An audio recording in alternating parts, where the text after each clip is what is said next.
Job chapter 31. I have made a covenant with my eyes. Why then should I look upon a young woman? For what is the allotment of God from above, and the inheritance of the Almighty from on high? Is not destruction for the wicked, and disaster for the workers of iniquity? Does he not see my ways, and count all my steps? If I have walked with falsehood, or if my foot has hastened to deceit, let me be weighed on honest scales, that God may know my integrity.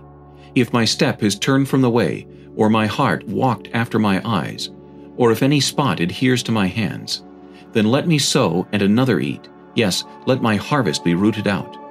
If my heart has been enticed by a woman, or if I have lurked at my neighbor's door, then let my wife grind for another, and let others bow down over her.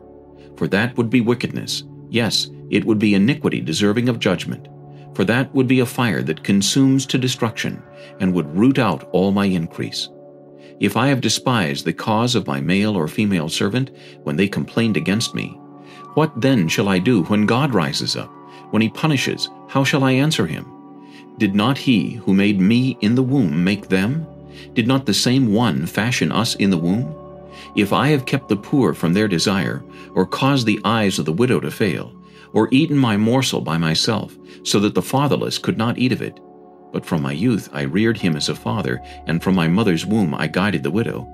If I have seen anyone perish for lack of clothing, or any poor man without covering, if his heart has not blessed me, and if he was not warmed with the fleece of my sheep, if I have raised my hand against the fatherless, when I saw I had help in the gate, then let my arm fall from my shoulder, let my arm be torn from the socket.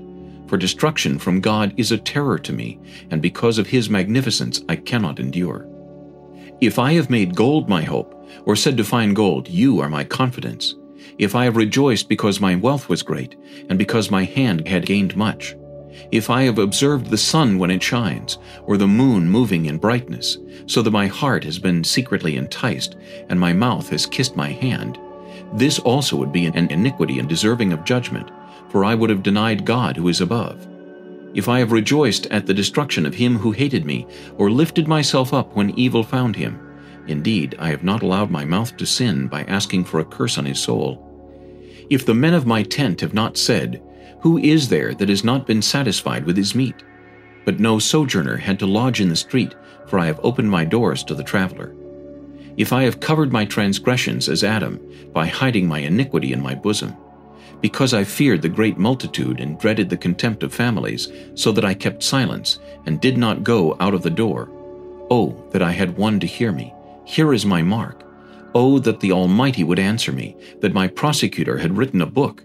Surely I would carry it on my shoulder, and bind it on me like a crown.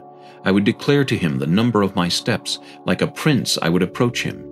If my land cries out against me, and its furrows weep together, if I have eaten its fruit without money, or caused its owners to lose their lives, then let thistles grow instead of wheat, and weeds instead of barley. The words of Job are ended.